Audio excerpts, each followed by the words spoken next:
Wu Yanrong berkata sambil menggertakkan giginya. Setelah mengatakan ini, Wu Yanrong melepaskan penghalang pelindung. Ledakan. Melihat ini, Chen Qingyuan menamparnya tanpa ragu. Tamparan itu begitu keras hingga bergema di seluruh aula dan mencapai telinga semua orang. Liu Lingran menyaksikan kejadian ini, bibir merahnya sedikit bergetar dan air mata mengalir di matanya.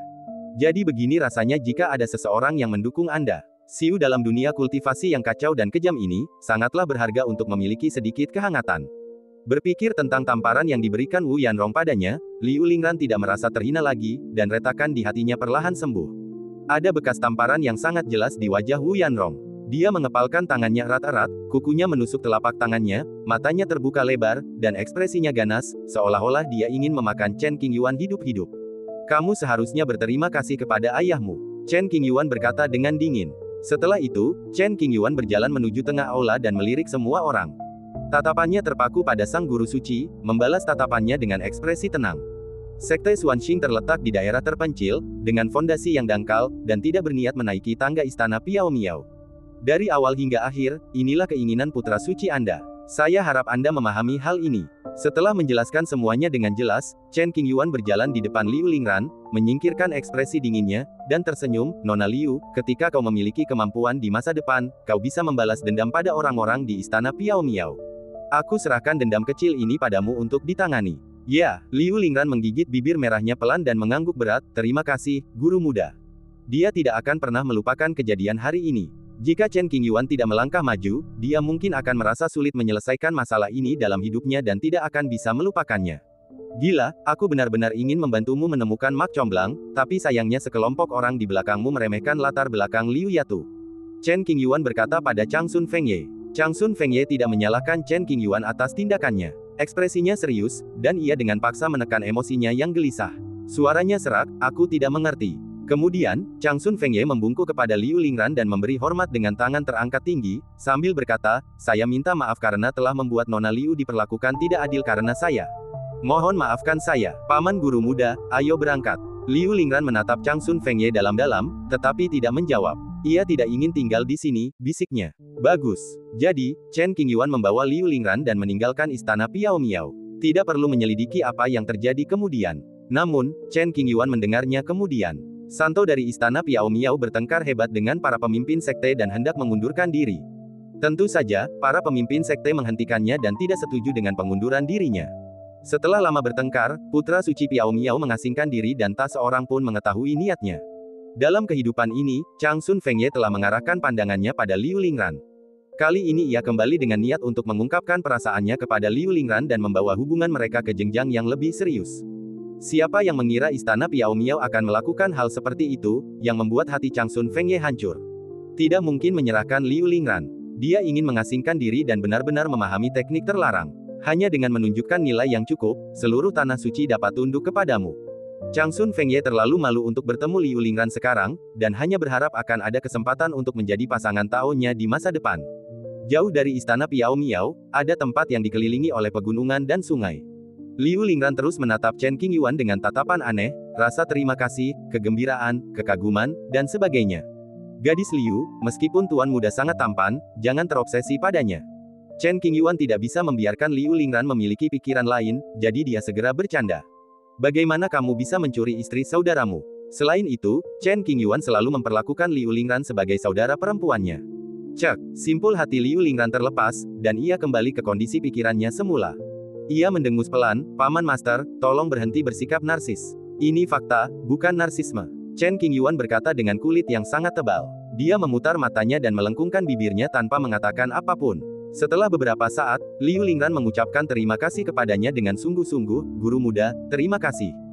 Jangan terlalu serius, nggak ada yang perlu disyukuri. Chen Qingyuan melambaikan tangannya. Aku tidak mengerti mengapa istana Piao Miao memperlakukan paman tuan muda dengan begitu hormat. Bahkan bisa dibilang, takut. Liu Lingran sangat bingung dan bertanya langsung. Pesona kepribadian. Chen Qingyuan bercanda. Kalau kau tidak mau membicarakannya, lupakan saja. Liu Lingran berhenti bertanya dan mengganti topik, Paman Master, apa rencanamu selanjutnya? Berkeliling, kata Chen Qingyuan. Bagaimana kalau kita mengucapkan selamat tinggal sekarang?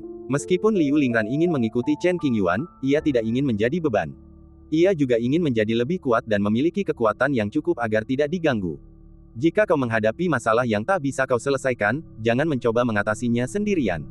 Pulanglah. Saat Master Muda kembali, dia pasti akan mendukungmu. Chen Qingyuan terkekeh. Ya, Liu Lingran mengangguk berat, seolah kembali ke masa mudanya, mendengarkan khotbah Chen Qingyuan di tengah kerumunan, dan memulai jalur kultivasi selangkah demi selangkah. Juga, jangan dendam pada kakak Changsun. Dia tidak tahu apa-apa. Chen Qingyuan masih berbicara membela saudaranya. Aku tahu. Tatapan Liu Lingran sedikit meredup, dan kesan baik yang ia miliki terhadap Changsun Fengye pun sirna. Bisa jadi saat Anda dihina secara verbal, saat Anda merasa rendah diri, atau saat Anda merasa tidak berdaya. Singkatnya, Liu Lingran kini tak punya waktu lagi untuk memikirkan urusan pribadi anak-anaknya. Ia hanya punya satu pikiran, menjadi lebih kuat. Ini, ambillah ini. Chen Qingyuan mengeluarkan cincin Sumeru kualitas sedang. Apa ini? Liu Lingran tidak tahu apa isinya dan bertanya dengan ragu. Ini hadiah kecil untukmu, ambillah.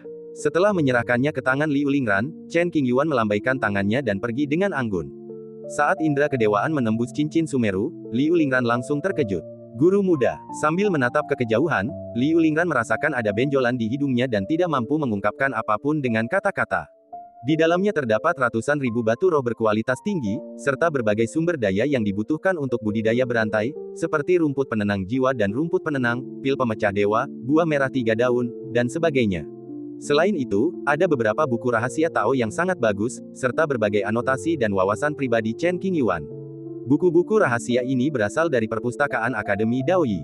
Ini bukan teknik inti dan dapat diwariskan secara eksternal. Chen Qingyuan menunjukkan nilainya sendiri, dan penatua perpustakaan Akademi Daoyi tidak mengenakan poin kontribusi apapun padanya, tetapi langsung memberinya salinan metode rahasia unggul untuk membangun hubungan baik dengannya. Asalkan Anda tidak meneruskan metode ini ke orang yang sangat jahat. Setelah pulang, lebih dari separuh kekayaan keluargaku hilang. Sebagian besar sumber daya yang diperoleh Chen Qingyuan di pesta Qimai diserahkan kepada Sekte Xuanxing. Saya sudah banyak memikirkan keluarga ini. Memang tidak mudah. Istana Piao Miao, Istana Dalam. Sekelompok eksekutif senior inti duduk di rumah besar itu dengan ekspresi khawatir dan cemberut. Istana Piao Miao telah menyelidiki secara menyeluruh latar belakang Liu Lingran dan mengetahui bahwa dia memiliki hubungan dengan Chen Qingyuan.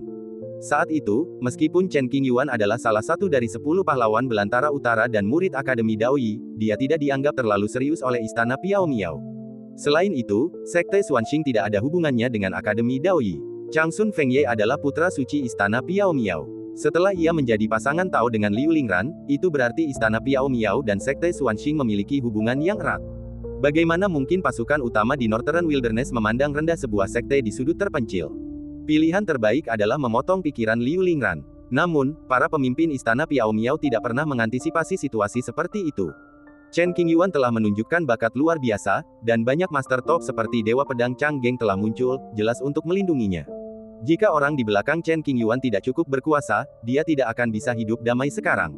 Istana Piao Miao tidak pernah menyangka bahwa Chen Qingyuan akan begitu peduli terhadap murid Sekte Xuanxing, dan bersedia menamparkan langsung Istana Piao Miao demi Liu Lingran, apapun konsekuensinya.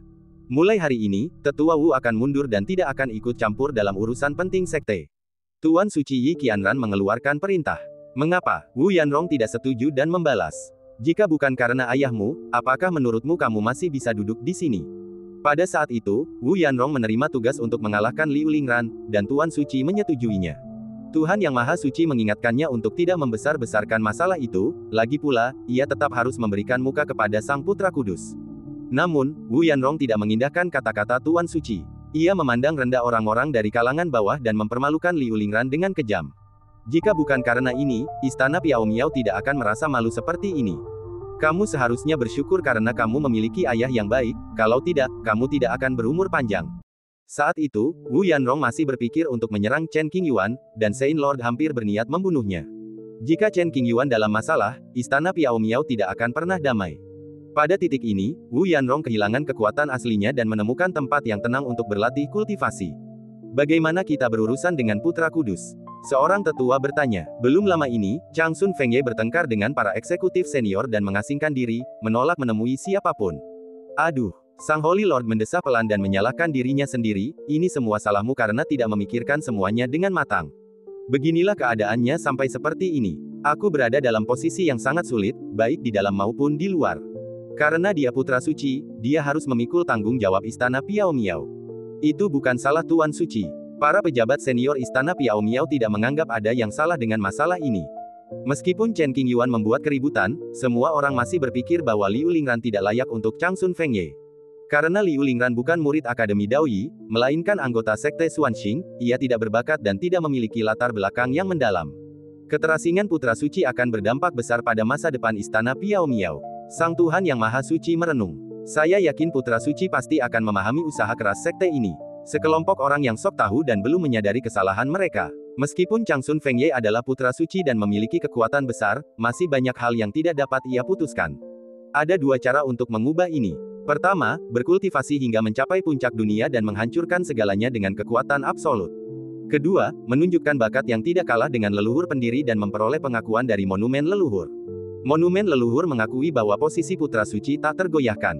Mulai sekarang, selama tidak merugikan kepentingan istana Piao Miao, tidak ada yang boleh ikut campur, termasuk figur-figur dewa suci dan leluhur. Kekuatan adalah hal yang paling penting.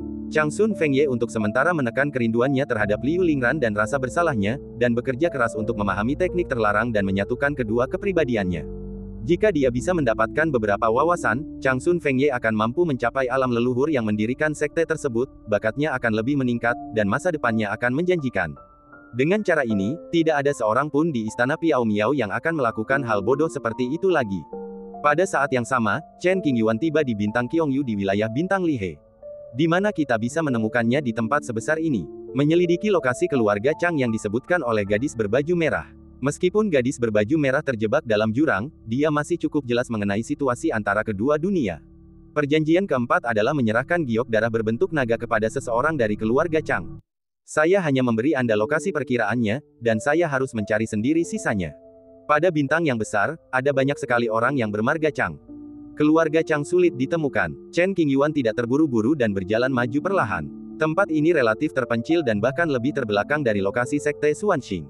Energi spiritualnya tipis dan sumber dayanya langka. Sekte yang berdiri di sini tidak terlalu kuat, dan paling-paling hanya dikelola oleh para kultivator yang baru saja memasuki masa kesengsaraan. Jika Anda ingin mendapatkan informasi, kunjungi langsung kamar dagang yang lebih besar di sini. Setelah menghabiskan banyak batu roh, Chen Qingyuan mempelajari beberapa informasi. Kebanyakan orang bermarga Chang tinggal di bagian utara Bintang Qiongyu. Ada dua keluarga Chang yang cukup terkenal dan telah diwariskan selama bertahun-tahun. Sekarang setelah kita punya arah, kita lanjutkan perjalanan kita. Keesokan harinya, Chen Qingyuan muncul di dekat rumah keluarga Chang, menatap giok darah berbentuk naga di telapak tangannya tanpa reaksi apapun. Apakah aku menemukan yang salah? Chen Qingyuan mengerutkan kening dan bergumam. Dia tidak bisa gegabah dan langsung bersembunyi di keluarga Chang, dan bahkan menemukan kesempatan untuk mengambil setetes darah anggota keluarga Chang. Sayangnya, saya mencoba segala macam metode, tetapi tidak ada satupun yang berhasil. Tentu saja tidak, Chen Qingyuan bertekad. Untungnya, perilaku Chen Qingyuan relatif rendah hati, dan dia memiliki gelang giok untuk menyembunyikan auranya, jadi dia tidak ditemukan oleh para penguasa keluarga Chang dan pergi diam-diam. Segera setelah itu, Chen Qingyuan mengambil alih keluarga Chang lainnya. Butuh beberapa hari, dan hasilnya sama saja. Tidak tahu, kehilangan arah untuk sementara, Chen Qingyuan menemukan tempat terpencil untuk tinggal. Pegunungan hijau dan air hijau, serta angin sepoi-sepoi. Chen Qingyuan membangun gubuk beratap jerami dan berbaring di kursi goyang di luar. Ia memejamkan mata, mengosongkan pikiran, dan beristirahat dengan tenang. Jelas tujuannya adalah untuk menyelenggarakan pesta pernikahan, tetapi sekarang tampaknya saya di sini untuk berlibur. Tidak perlu terburu-buru, luangkan waktu saja untuk mencari tahu. Semuanya tergantung pada takdir. Chen Qingyuan menjalani kehidupan yang nyaman. Dengan cara ini, saya tinggal di sana selama lebih dari setengah bulan dan kemudian berangkat lagi. Dalam sekejap mata, setengah tahun berlalu.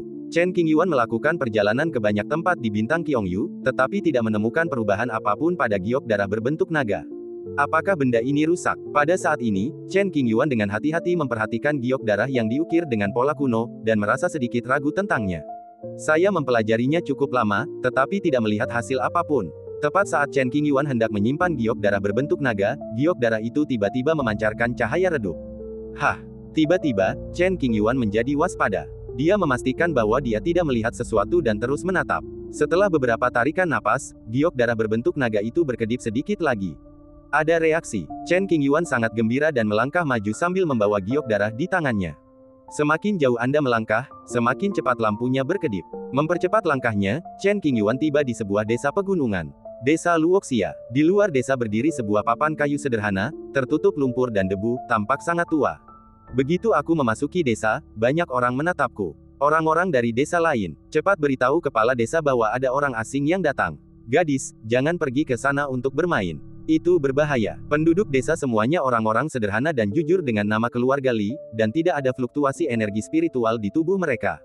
Mungkinkah garis keturunan teman lama gadis berpakaian merah itu ada di sini? Chen Qingyuan melirik sekilas dan tidak menemukan sesuatu yang aneh. Kemudian, ia merasakan sedikit fluktuasi dalam kultivasinya dan segera menyelidikinya. Agak familiar, apakah ada orang yang Anda kenal di sini? Chen Qingyuan bingung dan melihat ke kedalaman desa, ingin melihat siapa itu. Tak lama kemudian, seorang pemuda berpakaian preman keluar. Setelah menatap pemuda berpakaian preman itu sejenak, raut wajah Chen Qingyuan tiba-tiba berubah, "Itu kamu. Mengapa kamu di sini?" Pria muda berpakaian preman itu mengerutkan kening dan bertanya dengan heran. Kepala desa, leluhurnya, adalah orang luar ini. Seorang lelaki tua berusia 60-an berkata kepada lelaki muda berpakaian preman.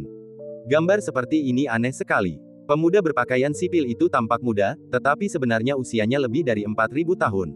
Ia adalah kepala desa Luoxia yang sudah tua dan juga pelindung desa. Dahulu kala, mantan kepala desa Luoxia menjemput seorang pemuda biasa dan membesarkannya hingga dewasa. Kepala desa sebelumnya memiliki beberapa keterampilan, yang ia wariskan kepada pemuda biasa.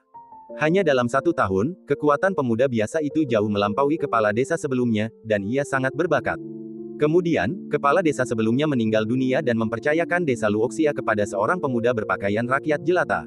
Rakyat jelata memperlakukan tempat ini seperti rumahnya sendiri dan menjaganya sepanjang hidupnya, mencegah pencuri atau pendeta menyakiti orang-orang di sini. "Ini temanku, jangan khawatir, pergi saja," kata pemuda berpakaian preman itu kepada semua orang. "Oh, jadi kamu teman kepala desa? Kalau begitu, tidak apa-apa." Semua orang berhenti khawatir dan melanjutkan urusan mereka sendiri. Hanya sedikit tempat di dunia ini yang terlalu aman. Desa Luoxia dulunya dikelilingi oleh banyak bandit, yang sesekali datang ke desa untuk merampok. Masalah ini baru teratasi setelah kepala desa turun tangan. Kepala desa sering kali bepergian selama bertahun-tahun, tetapi ada juga wakil kepala desa yang menangani semua urusan desa. Banyak orang bahkan tidak pernah melihat kepala desa dan menjalani hidup dengan damai.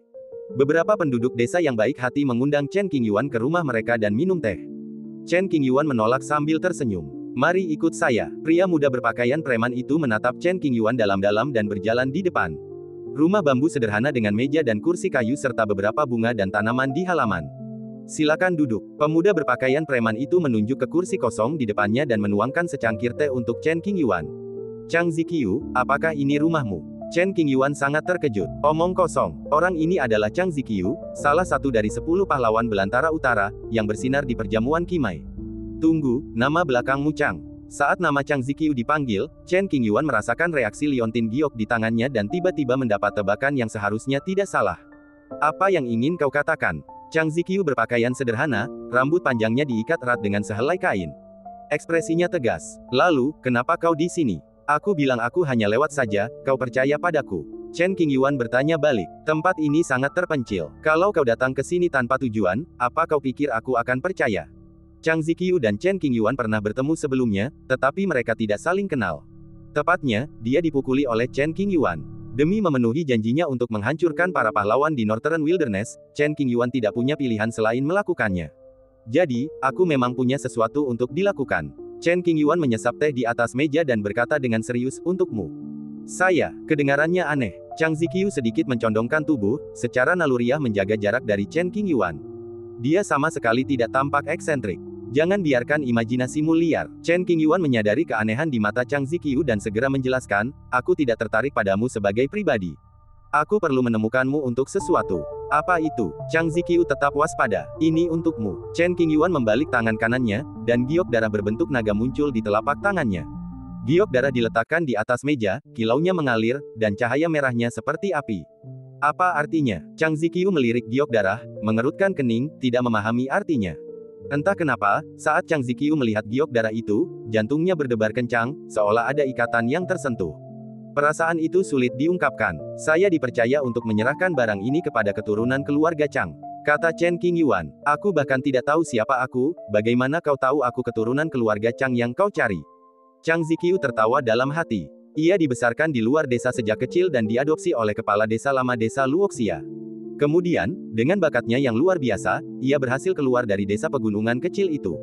Dia mengalami kesulitan yang tak terbayangkan oleh banyak orang, dan selangkah demi selangkah mencapai puncak di antara rekan-rekannya di Northern Wilderness, menduduki peringkat 10 besar, dan bahkan mengukir nama di pesta 100 Meridian. Sejujurnya, saya tidak tahu apa-apa tentang keluarga Chang, dan saya juga tidak tahu apa arti liontin giok ini. Namun, saya berjanji kepada seseorang bahwa saya akan menemukan keturunan keluarga Chang. Begitu saya menemukan orang yang tepat, liontin giok ini akan merespons dengan sendirinya. Chen Qingyuan menunjuk ke arah batu giok darah yang memancarkan cahaya merah, dan maknanya sangat jelas, Anda adalah orang yang saya cari. Siapa yang mempercayakan tugas ini kepadamu? Chang Ziqiu ingin mendapatkan petunjuk dari sini untuk melihat apakah dia bisa mengetahui pengalaman hidupnya sendiri atau bahkan menemukan orang tuanya. Aku tidak bisa mengatakan itu. Chen Qingyuan menggelengkan kepalanya. Tapi yang bisa kukatakan adalah, meskipun orang itu mungkin mengenal leluhurmu, dia jelas tidak ada hubungannya dengan kerabatmu saat ini. Chen Qingyuan tidak berani mengungkapkan perasaan gadis berbaju merah. Apakah kamu yakin kamu menemukan orang yang tepat? Chang Ziqiu terus menatap giok darah di atas meja dan bertanya. Itu benar sekali. Chen Qingyuan berjanji. Saya tumbuh di desa Luoxia. Berikutnya, Chang Ziqiu berbicara tentang kehidupannya. Setelah mendengarkan penuturan diri Chang Ziqiu, Chen Qingyuan memahami situasinya. Tak heran jika Chang Ziqiu tinggal di desa terpencil seperti itu. Chen Qingyuan tidak dapat menahan rasa kagumnya. Untuk bisa berjalan dari desa pegunungan kecil ini menuju dunia yang makmur, bakat saja tidak cukup. Ketekunan dan hati yang murni penuh cinta adalah dua hal yang luar biasa. Luangkan waktu untuk mempelajarinya. Chen Qingyuan menghabiskan cangkir teh di depannya. Terima kasih. Chang Ziqiu menatap giok darah berbentuk naga itu, merasa aneh dan familiar, lalu mengucapkan terima kasih dengan tulus. Sama-sama, kata Chen Qingyuan lembut, aku akan memberikannya sekarang. Aku pergi dulu. Kalau kita bertemu lagi nanti, kita bisa duduk, minum, dan berteman. Chang Ziqiu adalah orang yang penyendiri, tidak pernah berteman dekat dengan siapapun di luar desa Luoxia. Kali ini, ketika bertemu Chen Qingyuan, ia merasakan sedikit rasa percaya dan mengangguk pelan, ia meninggalkan. Setelah berkata demikian, Chen Qingyuan melesat ke udara, menghilang di balik awan tebal dan kabut, lalu pergi ke kejauhan. Saat tidak ada orang di sekitar, Chang Ziqiu mengambil giok darah berbentuk naga di atas meja. Rasanya dingin saat disentuh, seperti menyentuh sepotong es. Tidak lama kemudian, giok darah berbentuk naga itu tiba-tiba menjadi sangat panas. Zizi, Chang Ziqiu merasakan sedikit nyeri di telapak tangannya dan mencoba melepaskan giok darah itu. Namun, giok darah itu melekat erat di telapak tangannya dan tidak bisa dilepaskan sekeras apapun ia berusaha. Rasa sakit yang tajam terasa dan Chang Ziqiu menggertakkan giginya. Donglong, giok darah itu jatuh ke atas meja, dan kilaunya perlahan meredup, seolah-olah telah berubah menjadi liontin giok biasa. Tak ada lagi gelombang cahaya yang mengalir melaluinya, dan pola-pola kuno di atasnya menjadi jauh lebih terang. Apa ini? Chang Ziqiu menatap telapak tangan kanannya yang bermotif liontin giok berbentuk naga. Berdengung. Saat ia masih merenung, sesuatu tiba-tiba muncul di benak Chang Ziqiu. Tubuhnya menegang, dan sebuah penghalang merah gelap muncul di sekelilingnya, melindunginya dari gangguan. Keluarga Chang mewarisi Taoisme dan Taoisme Tongtian. Gadis berbaju merah, yang berada jauh di jurang, sudah merasakannya. Saya harap kamu tidak akan mempermalukan reputasi leluhurmu. Gadis berbaju merah telah merencanakan segala sesuatunya selama ini, dan telah membuat persiapan sejak dia menyerahkan Chen Qingyuan ke Sekte Xuanxing. Memberikan liontin giok berbentuk naga kepada Chang Ziqiu juga merupakan rencana untuk masa depan. Nenek moyang keluarga Chang berpartisipasi dalam pertempuran yang mengejutkan 300.000 tahun yang lalu dan dimakamkan di Shenxiao. Di kehidupan ini, keluarga Chang memiliki keturunan yang berbakat, sehingga gadis berbaju merah berpikir untuk mengambil liontin giok naga.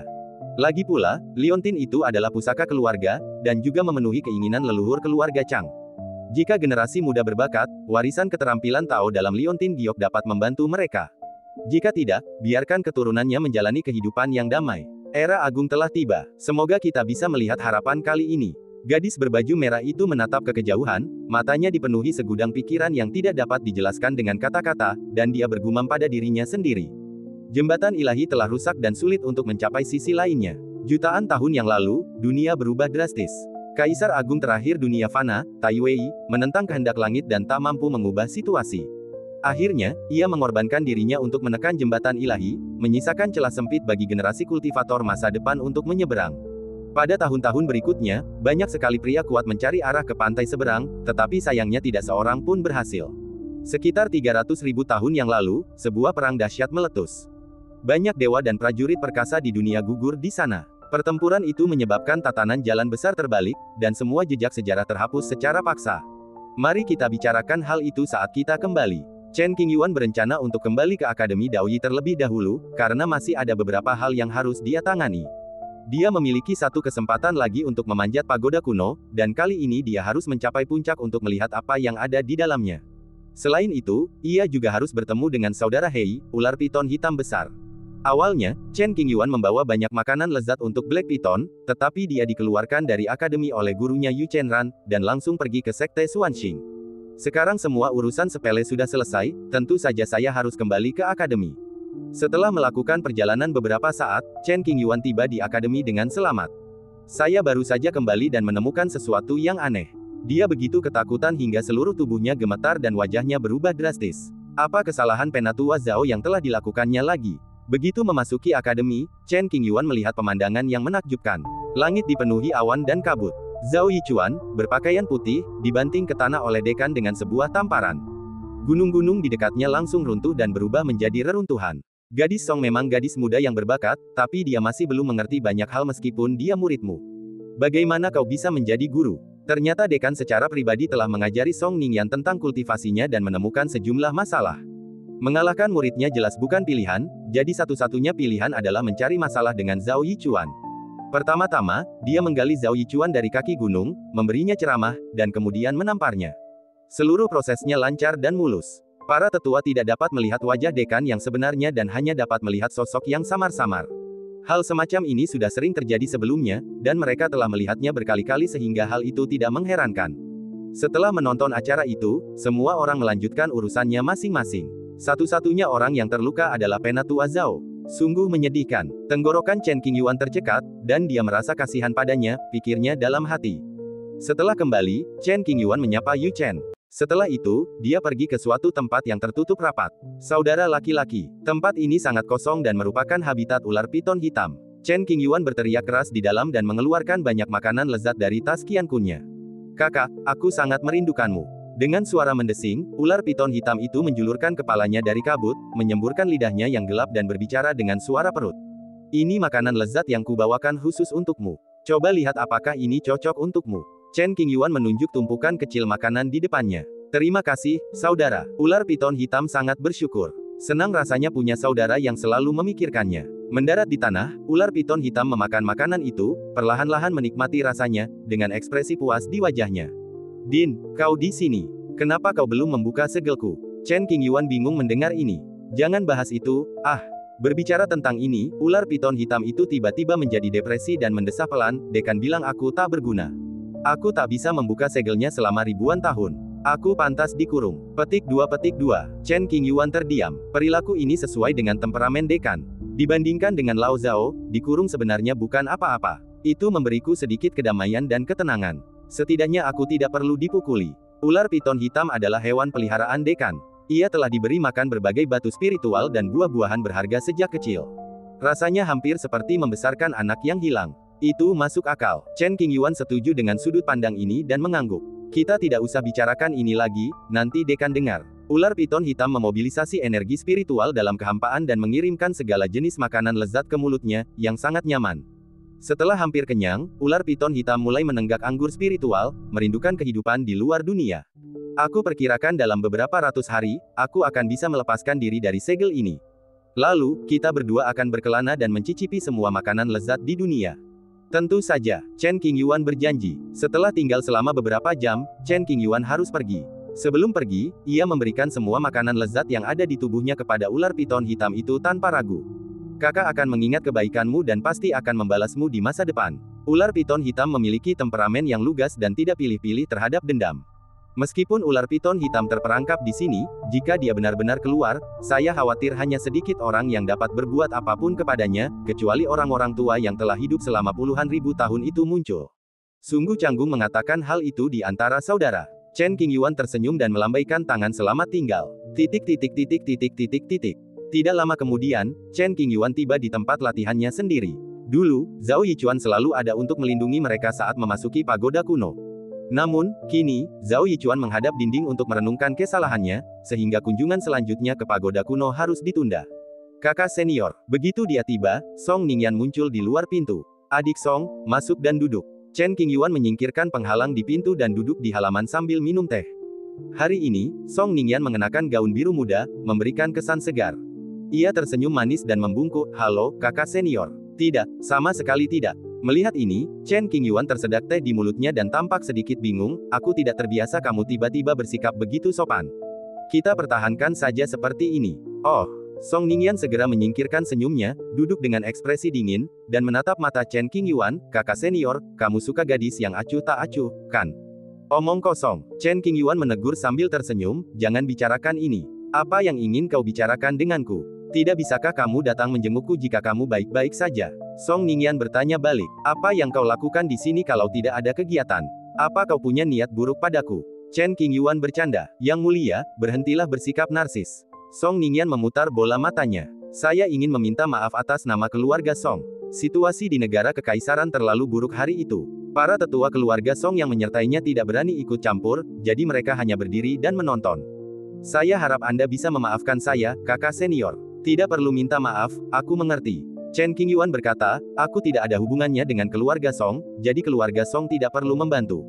Lagi pula, keluarga Song hanya memiliki beberapa tetua saat itu, dan mereka tidak bisa banyak membantu, dan itu hanya akan membuat mereka dalam masalah. Baguslah kamu tidak menyimpan dendam, saudaraku." Song Ningyan berkata dengan lembut. "Apakah aku tipe orang yang menyimpan dendam?" Chen Qingyuan merasa karakternya masih cukup bagus. "Seharusnya, tidak." Song Ningyan menunjukkan ekspresi aneh. Ia telah melihat sendiri bagaimana Chen Qingyuan menghasilkan uang, seperti melakukan operasi penyamaran, mengadakan kompetisi, menerima komisi, dan sebagainya. "Anda harus percaya pada karakter saya." Ketika mengatakan hal ini, Chen Qingyuan terbatuk pelan untuk menyembunyikan rasa malunya. Pada saat itu, Chen Qingyuan bertanya dalam benaknya, "Apakah aku punya karakter?" Suasana berangsur-angsur menjadi sunyi dan tak seorang pun berbicara. Song Ningyan meletakkan tangannya di bawah meja, mengusap roknya pelan. Matanya berkedip-kedip, terkadang melirik Chen Qingyuan, terkadang menurunkan alisnya untuk melihat set teh di atas meja. Bulu matanya yang panjang bergetar pelan setiap kali berkedip, beberapa helai rambut hitamnya menari-nari tertiup angin, dan ujung roknya bergoyang. Ada beberapa bunga dan tanaman yang ditanam di halaman, dan aromanya tercium bersama angin, menyentuh hidung kedua insan itu. Aroma itu merasuk ke dalam tubuh mereka, membuat mereka merasa bahagia. "Adik perempuan, apakah ada hal lain yang ingin kamu sampaikan?"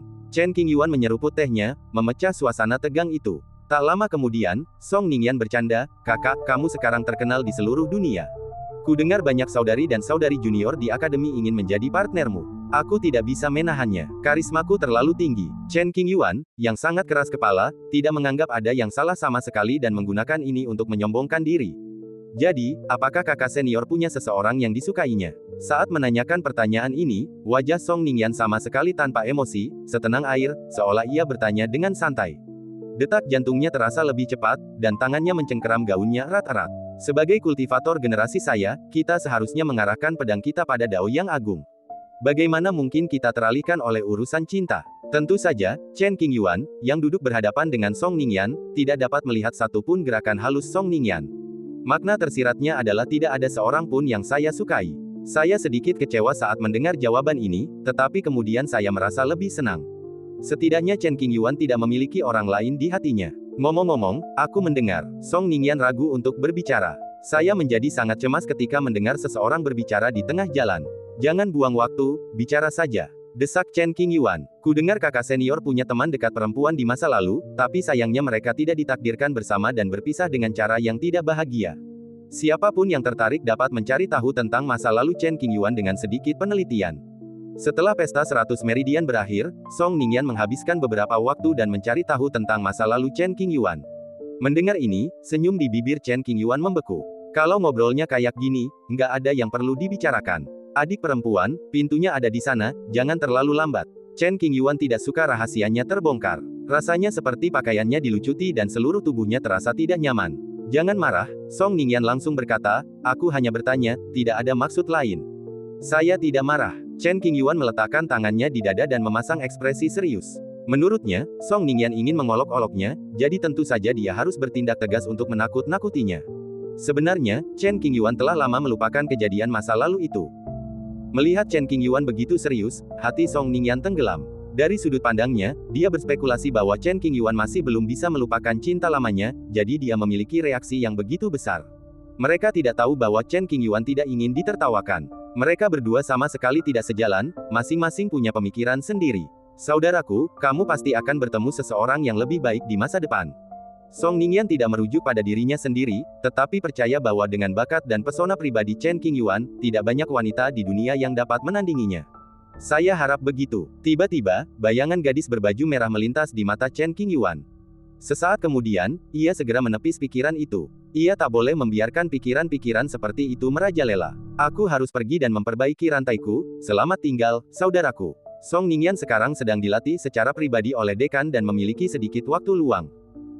Setelah melihat Song Ningyan pergi, Chen Qingyuan menutup pintu. Gadis ini agak aneh hari ini. Dia bergumam lirih. Keesokan harinya, di Istana Yan, Yu Chen santai seperti biasa, minum teh dan memancing, yang merupakan kehidupan yang dirindukan banyak orang. Menguasai. Sambil berjalan perlahan, Chen Qingyuan membungkuk. Ada apa? Yu Chen sedang duduk di paviliun kuno di tepi danau, memegang pancing di tangannya dan secangkir teh harum di sampingnya, dan dia bertanya tanpa menoleh. Saya ingin memasuki menara kuno dan melihat apakah saya bisa mencapai puncaknya. Chen Qingyuan menjelaskan tujuannya. Penatua Zhao bertanggung jawab atas pagoda kuno. Saat ini beliau sedang menghadap dinding untuk merenungkan kesalahannya. Tunggu sebentar, Yu Chen berkata dengan lembut. Apakah kamu tidak punya wewenang untuk membuka penghalang di sekitar pagoda kuno? Chen Qingyuan berdiri di samping dan bertanya. Ya, sebagai wakil presiden, Yu Chenyi tentu saja memiliki wewenang untuk memberikan izin. Dulu, saya bisa saja membantu Anda melanggar batasan. Tapi sekarang setelah dekan kembali, para anggota senior akademi bertanggung jawab atas tugas masing-masing, dan saya tidak diizinkan ikut campur.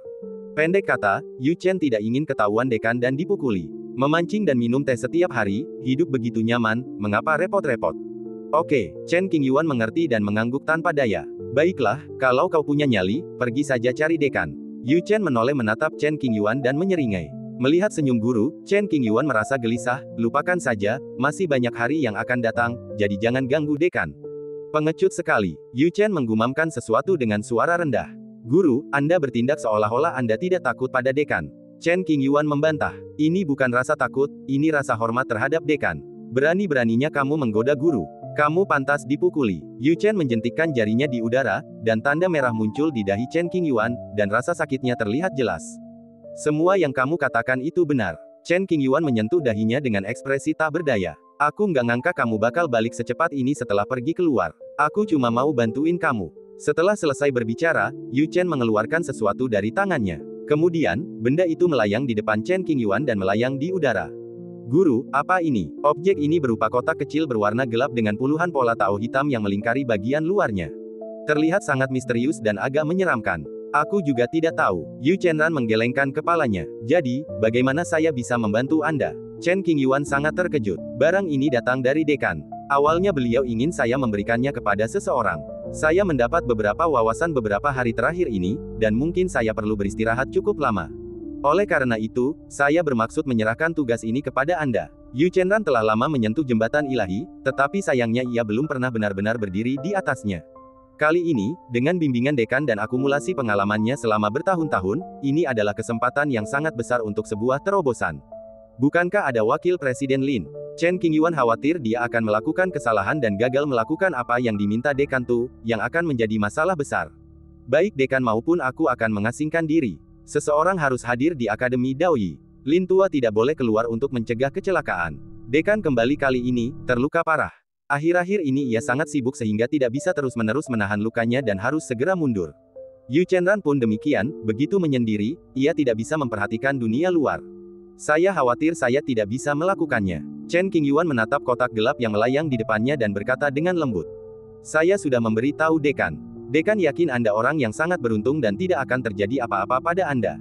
Tampaknya Yu Chenran telah mengambil keputusan dan baru memberitahu Chen Qingyuan hari ini. Guru, apakah saya punya pilihan? Chen Qingyuan mendesah dalam hati dan hanya bisa menjalankan tugas ini dengan jujur. Guru, kepada siapakah aku harus memberikan ini? Ia mengulurkan tangan dan meraih kotak itu, merasakan dinginnya yang menusuk tulang. Tiba-tiba, jantung Chen Qingyuan berdebar beberapa kali, dan ia merasa takjub. Apa isi kotaknya? Chen Qingyuan sangat penasaran tentang ini. Akan tetapi, bahkan sang guru pun tidak tahu apa isi kotak itu, jadi Chen Qingyuan tentu saja tidak mungkin tahu dan menekan rasa ingin tahunya. Tidak tahu, kata Yu Chenran. Apa? Chen Qingyuan tertegun, menduga bahwa dia salah dengar. Saya tidak tahu, Yu Chenran menekankan, dekan hanya memberikan arahan umum, wilayah selatan. Apa lagi? Chen Qingyuan bertanya. Tidak lagi, Yu Chenran menjawab. Mendengar ini, Chen Qingyuan tiba-tiba menjadi cemas dan tercengang. Pergi. Ya, Yu Chenran mengangguk. Wilayah selatan begitu luas, dengan bintang-bintang yang tak terhitung jumlahnya dan ras yang tak terhitung jumlahnya. Kau memintaku memegang kotak ini, tapi kepada siapa aku harus memberikannya? Chen Qingyuan tiba-tiba merasa dirinya hanyalah alat, seperti orang bodoh. Dekan bilang kalau kamu menemukan orang yang tepat, batasan di kotak itu akan terasa. Dengan begitu, kamu akan mengerti dengan sendirinya. Pantas saja Yu Chenran tidak pergi. Misi ini tidak memiliki instruksi. Dengan keberuntungan, ia bisa menemukan orang yang tepat dalam beberapa tahun. Tanpa keberuntungan, puluhan ribu tahun tidak akan cukup. Petik 2. Petik 2. Chen Qingyuan baru saja menyelesaikan tugas gadis berbaju merah itu. Gadis itu telah memberinya gambaran kasar tentang lokasi dan nama belakangnya. Tuan, apa kau tidak mempersulitku? Jangan khawatir, tidak ada batas waktu, kamu tidak perlu khawatir tentang itu. Yu Chenran bersikap seperti bos yang tidak ikut campur. Ngomong-ngomong, kamu ingin keluar dan mencari pengalaman, kamu bisa pergi ke wilayah selatan dan melihat-lihat. Mungkin kamu akan bertemu orang yang kamu cari. Ah, kau benar-benar tahu cara menipu muridmu. Chen Qingyuan tersenyum pahit. Guru, ini kesempatan bagimu untuk mengasah kemampuanmu. Janganlah kau abaikan kejahatan. Yu Chenran mendengus pelan. Pokoknya, aku hanya mengambil risiko. Aku tidak bisa menjamin bisa menyelesaikan misi ini. Chen Qingyuan mengatakan ini sebelumnya agar tidak dimarahi bertahun-tahun kemudian. Ngomong-ngomong, Dewa Pedang Changgeng telah pergi ke Dizu, dan kau serta dekan juga sedang mengasingkan diri. Jika ada orang tua yang ingin menyerangku, celakalah aku. Dalam situasi saat ini, tidak ada seorang pun yang berani menyakiti Chen Qingyuan. Setelah dekan dan yang lainnya mengasingkan diri, hal itu mungkin tidak akan terjadi lagi. Jika godaan fondasi tertinggi berhasil diraih oleh seorang tua, ada sedikit kemungkinan untuk menembus jembatan ilahi. Pada saat itu, orang agung akan memiliki harapan dan tidak akan takut pada musuh yang kuat di dunia. Yu Chenran dan yang lainnya tentu saja mempertimbangkan aspek ini dan mustahil bagi mereka untuk tidak memiliki rencana cadangan. Ini untukmu. Yu Chenran berdiri dan berjalan di depan Chen Qingyuan, dengan tangan kirinya terentang, memperlihatkan setengah liontin giok.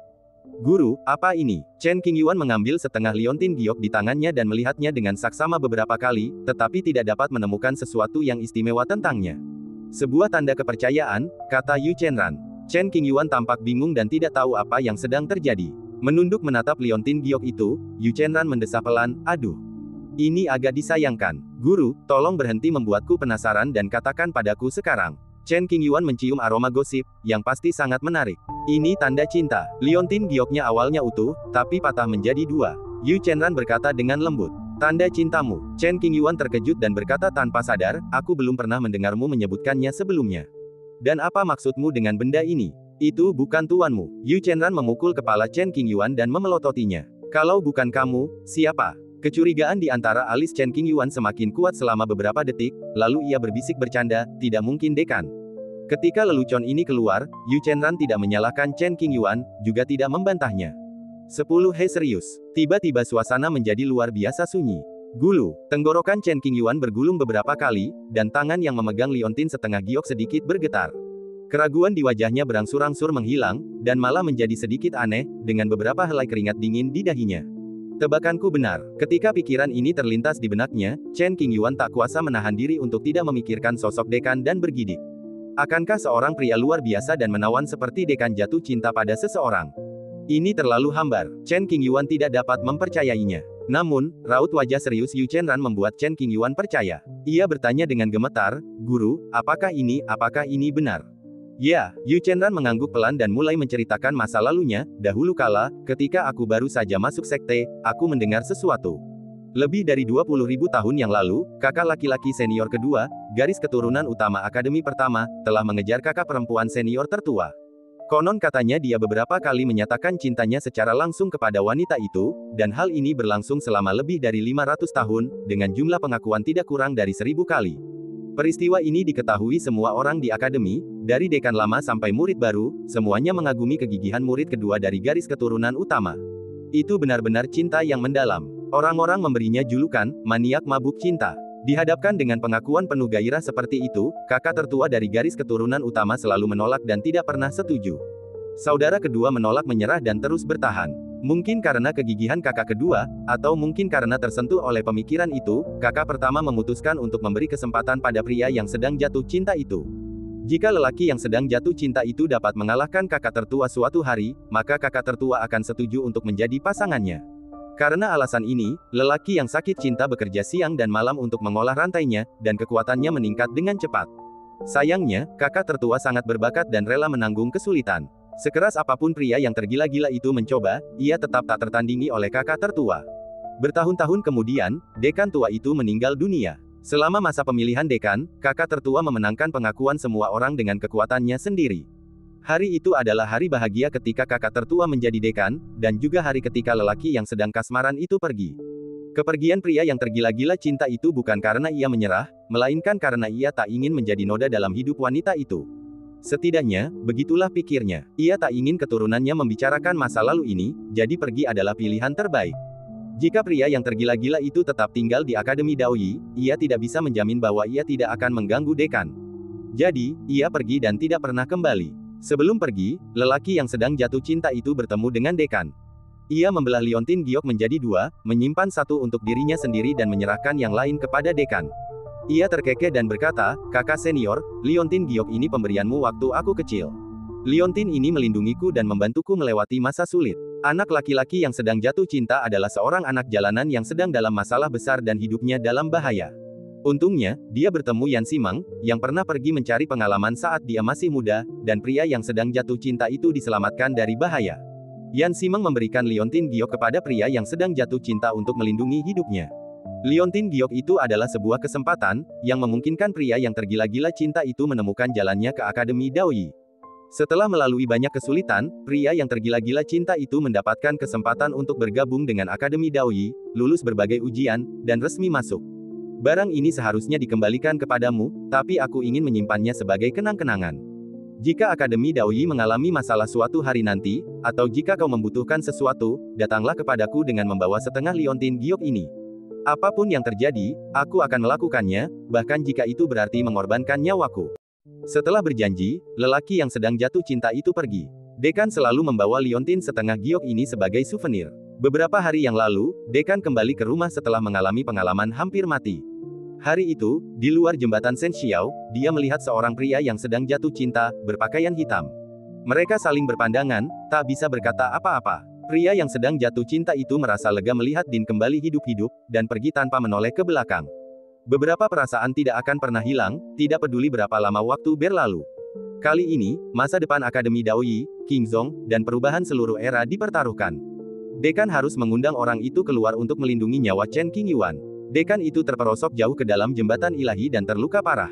Jika dia tidak mengasingkan diri untuk menyembuhkan luka-lukanya, konsekuensinya akan sangat buruk. Wah, dekan bahkan mengeluarkan benda ini untukmu. Kamu harus dewasa dan jangan mengecewakan dekan dan gurumu. Sejujurnya, Yu Chenran harus memanggil pria yang sedang jatuh cinta itu dengan sebutan kakak kedua, dan sangat mengaguminya. Saya tersanjung. Chen Qingyuan menelan ludahnya dan memegang erat liontin setengah giok itu, merasa gelisah. Meskipun kakak kedua tidak sebaik dekan, hanya ada segelintir orang di dunia ini yang bisa melampauinya. Dengan perlindungannya, kita juga bisa mundur dengan tenang. Kalau saja Yan Simeng tidak begitu memukau, posisi dekan pasti akan diduduki oleh orang yang sedang jatuh cinta. Bagaimana aku harus pergi dan mencarinya? Chen Qingyuan bertanya dengan suara rendah. Kau tidak bisa menemukannya, kata Yu Chenran, liontin giok itu mudah dilepas. Kakak kedua pasti akan merasakannya dan akan mencarimu. Murid mengerti. Mulai sekarang, jika bertemu orang asing di jalan, kamu harus berhati-hati dan sopan. Siapa tahu, pengemis yang muncul bisa jadi adalah tuan kedua yang legendaris. Chen Qingyuan mengingat hal ini dan menyimpan liontin giok itu. Sebelum pergi mencari pengalaman, ayo kita ke menara kuno lagi. Ini adalah instruksi dekan, meminta Chen Qingyuan untuk menyelesaikan masalah pagoda kuno sebelum pergi. Bukankah terakhir kali kau mengatakan bahwa pagoda kuno itu berada di bawah tanggung jawab tetua Zhao, bukan tanggung jawabmu? Chen Qingyuan tersenyum main-main. Terakhir kali ya terakhir kali. Kali ini perintah dari dekan.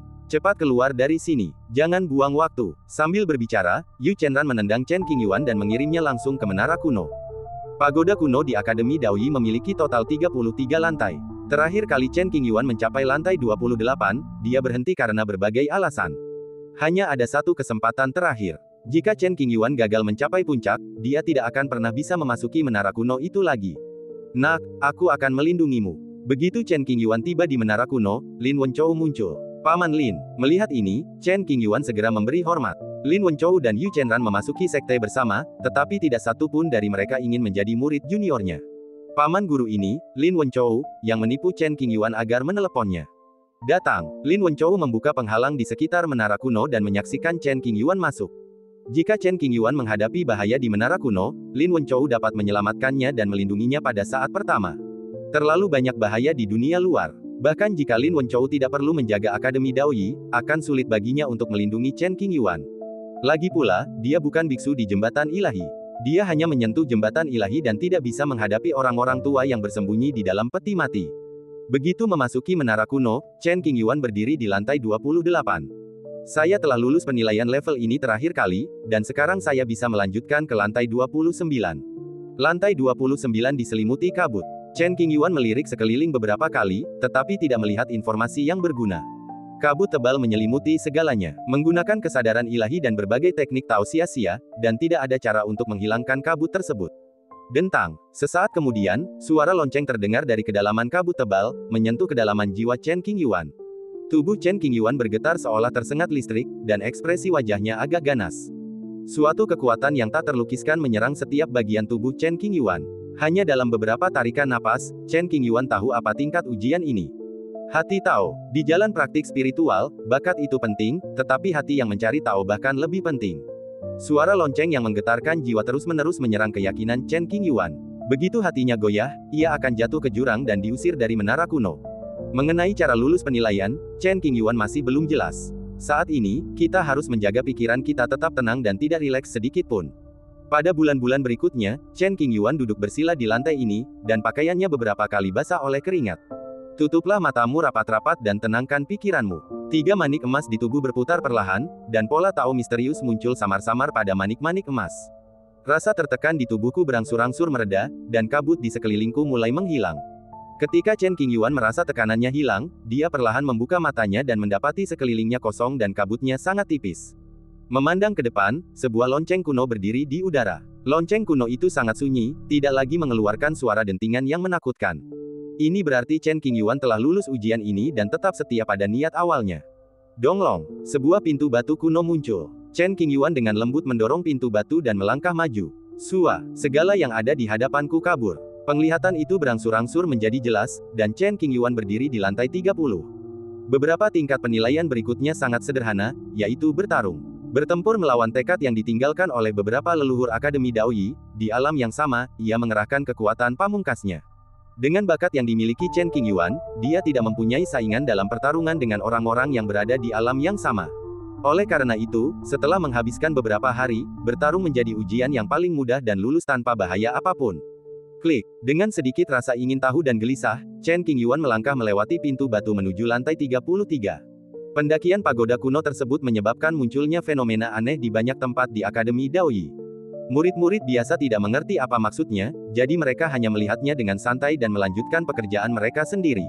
Para tetua inti di akademi mengubah ekspresi mereka secara drastis, dan bergegas ke aula utama tanpa pengaturan sebelumnya untuk membahas masalah menara kuno. Semua orang sangat gembira. Mereka tidak menyangka akan ada orang lain yang mencapai puncak setelah sekian hari. Orang terakhir yang mencapai puncak adalah Dekan Yan Simeng. Jika dia adalah keponakan Chen. Di antara generasi murid ini, tidak ada seorang pun yang dapat melakukannya kecuali dia. Akademi Daoyi, ada penerusnya. Setelah bertanya, orang yang mencapai puncak adalah Chen Qingyuan. Para tetua tidak terkejut. Hal itu wajar. Mereka hanya gembira dan penuh harap. Kebanyakan tetua inti tidak terlalu tahu banyak tentang menara kuno ini, hanya tahu bahwa ujian di setiap lantai sangatlah sulit. Namun, ujian-ujian ini tidak berarti apa-apa bagi Chen Qingyuan saat ini. Apa yang ada di puncak menara kuno itu? Para tetua sangat penasaran dengan masalah ini. Menurut aturan Akademi Daoyi, jumlah orang yang mengetahui gambaran lengkap pagoda kuno tidak boleh melebihi jumlah telapak tangan. Menara kuno, lantai 33. Chen Qingyuan berdiri di sini, masih mempertahankan tingkat kewaspadaan yang tinggi dan tidak berani ceroboh. Ada awan dan kabut di bawah kaki Anda, dan kabut terkadang mengepul, bagaikan negeri dongeng. Melihat sekelilingnya, Chen Qingyuan tidak dapat melihat apapun kecuali awan dan kabut. Wow, tiba-tiba angin kencang bertiup. Awan dan kabut pun menghilang, membuat pakaian Chen Qingyuan berdesir. Ketika angin kencang berhenti, pemandangan di depanku tiba-tiba berubah. Ini bukan lagi tempat bak peri, tetapi tempat warisan. Chen Qingyuan berdiri di atas panggung batu bundar besar yang dikelilingi air. Melihat ke bawah, ia melihat airnya tak terkira. Di atas panggung batu, ada sebuah token. Token tersebut berwarna putih dan diukir dengan kata, Daoyi. Meskipun Chen Qingyuan tidak begitu jelas tentang situasi internal Akademi Daoyi, dia pernah mendengar tentang token ini. Ini sama dengan tanda dekan, yang melambangkan kekuasaan tertinggi. Singkatnya, selama Chen Qingyuan mendapatkan token ini, ia akan menjadi Tuan Muda Akademi Daoyi, yang mampu memobilisasi semua sumber daya Akademi. Di masa depan, ia pasti akan menggantikan posisi dekan. Anda telah lulus semua ujian menara kuno dan memenuhi syarat untuk mendapatkan barang ini. Kehendak roh menara kuno berubah menjadi bola putih kabur, melayang di udara dan mengeluarkan suara mekanis. Jabatan Tuan Muda sudah cukup untuk membuat banyak orang di dunia terkesan. Sayangnya, Chen Qingyuan tidak tertarik pada kekuasaan. Saya tahu saya tidak memiliki kemampuan untuk mengelola akademi, jadi lupakan saja.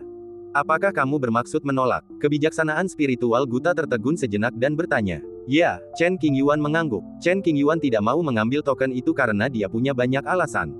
Mungkin dia merasa tidak sanggup memikul beban Akademi Daoyi, mungkin dia ingin menyelamatkan dirinya dari masalah, atau mungkin dia memikirkan Zhao Yichuan dan sebagainya. Begitu Anda meninggalkan menara kuno, Anda tidak boleh menyesalinya. Semangat menara kuno ditekankan. Tidak ada penyesalan, kata Chen Qingyuan. Inilah kali pertama dalam kurun waktu yang tak terhitung lamanya bahwa roh pagoda kuno mengalami hal semacam itu, dan ia jatuh ke dalam kondisi yang mirip dengan keadaan membeku. Sekarang setelah dia membuat keputusan, Chen Qingyuan tidak akan menyesalinya. Dia berjalan langsung ke pintu batu di tepi panggung batu, mendorongnya sekuat tenaga, lalu melangkah keluar. Desir, pemandangan berubah, dan Chen Qingyuan muncul di luar menara kuno dengan tangan kosong. Di luar, Lin Wenchou sangat bersemangat. Ia menatapnya beberapa kali, dan senyumnya membeku. Ia menyadari bahwa Chen Qingyuan tidak memiliki jejak hukum khusus itu, dan bertanya dengan heran, kamu tidak mendapatkan benda itu? Tidak, jawab Chen Qingyuan. Kau terlalu bodoh. Lin Wenchou menunjuk hidung Chen Qingyuan dengan hati yang hancur. Token Daoyi telah diberkati oleh hukum leluhur kita dan memiliki kekuatan untuk melindungi Dao. Dekan memintamu untuk memanjat pagoda kuno lagi sebelum kau pergi berlatih, agar beliau bisa menyerahkan token itu kepadamu dan memberimu cara lain untuk melindungi hidupmu. Apa, benda itu bisa menyelamatkan hidupmu? Chen Qingyuan berdiri di sana, tertegun dan membeku. Bukannya Yu Chen dan yang lainnya tidak ingin memberitahu Chen Qingyuan, itu aturannya. Jika Chen Qingyuan tidak mampu mencapai puncak, masalah ini tidak boleh diungkap. Banyak tetua inti juga tidak menyadari peluang di puncak menara. Setelah tertegun sejenak, Chen Qingyuan menatap pagoda kuno dengan perasaan campur aduk. Tak apa, ini pilihanku sendiri, tak ada yang perlu disesali. Chen Qingyuan menghibur dirinya dan berusaha sebisa mungkin untuk tidak membiarkan pikirannya mengembara. Itu hanya satu cara yang kurang untuk menyelamatkan hidupku, bukan masalah besar. Aduh, sekarang setelah semuanya menjadi seperti ini, aku hanya bisa mengirimmu ke tempat lain. Lin Wenchou mendesah. Tempat lain? Chen Qingyuan bertanya dengan curiga, Paman Lin, apa maksudmu? Jika benda di puncak menara tidak disingkirkan, benda-benda lain akan tercipta. Ini aturan yang ditetapkan oleh nenek moyang kita. Pilih salah satu dari keduanya. Menurut Lin Wenchou, posisi Tuan Muda adalah yang paling berharga. Sayangnya, Chen Qingyuan telah melepaskannya, jadi dia hanya bisa menebusnya dengan cara lain. Beruntungnya, nenek moyang kita meninggalkan rencana cadangan agar keturunan yang bodoh dapat tumbuh dewasa secepat mungkin. Mengenai siapa yang bodoh, Lin Wenchou tidak menyebutkan siapapun. Berdengung, Lin Wenchou membentuk segel dengan tangannya dan memberitahu dekan tentang pagoda kuno. Setelah menerima izin dekan dan jejak wasiat leluhur, Lin Wenchou menoleh ke arah Chen Qingyuan di sampingnya dan dengan lembut mengulurkan telapak tangannya, wah, seberapa banyak yang bisa kau peroleh tergantung pada kemampuanmu sendiri. Desir, tubuh Chen Qingyuan terbungkus dalam kekuatan lembut dan tidak bisa bergerak. Segala yang ada di depan mataku menjadi kabur, dan seluruh tubuhku seakan diasingkan ke tempat asing. Ketika Chen Qingyuan sadar kembali, apa yang dilihatnya adalah aula leluhur. Tanah leluhur Akademi Daoyi, tempat dimakamkannya jasad leluhur dari generasi lampau, merupakan fondasi akademi, dan bahkan wakil presiden pun tidak bisa masuk begitu saja. Tanah leluhur tandus dan angin dingin menderu. Chen Qingyuan berdiri di luar pintu, memandang setiap sudut yang dipenuhi jejak waktu.